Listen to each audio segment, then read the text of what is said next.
Hello everyone, welcome back to my channel Papiya's ব্লগে। তো দেখতেই পাচ্ছ আমরা কোথায় এসেছি। আমরা চলে এসেছি ঘোড়াবাজার সিটি লাইভে। তো আমরা সিটি লাইভে এসে প্রথমে দেখলাম কি সুন্দর সান্তা সাজিয়েছে। এটা কিন্তু 25শে ডিসেম্বরের ভিডিও, যেটা আমরা আপলোড করতে একটু দেরি হয়ে গেল। তো তারপরে আমরা একটু দেখছিলাম কালেকশানগুলো, যেহেতু আমাদের কম বেশি কিছু কেনাকাটা করার দরকারই ছিল। তো এখানে নিচে বেশ ভালো ভালো কালেকশান ছিল। তারপরে আমরা উপরে চলে গেলাম। তারপরে আমরা ওপরে এসেছি, যেখানে বাচ্চাদের কালেকশান, যেখানে বাচ্চাদের ড্রেস থাকে, বেবি বয় এবং বেবি গার্ল। তো এখানে দেখছিলাম ড্রেসগুলো ভাল লাগছিল বেশ।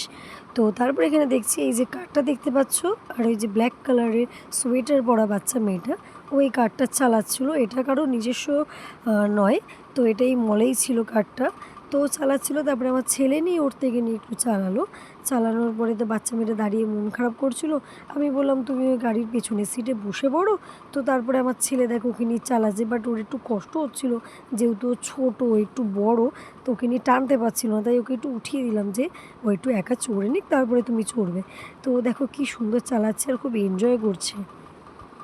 তো ফাইনালি বেরিয়ে চলে এসেছি, আমরা চলে এসেছি একটা দোকানে, যেটা সাইকেলের দোকান। তো অনেকদিন ধরেই ভাবছিলাম ছেলের জন্য একটা ঘোড়া কিনবো। তো এসে এত দাম শুনছি, তা কেনার ইচ্ছেটাই যাচ্ছিল না। তাও দেখছিলাম ঘোড়াগুলো কেমন, তুমিও দেখো। তো আজকের মতন ভিডিওটা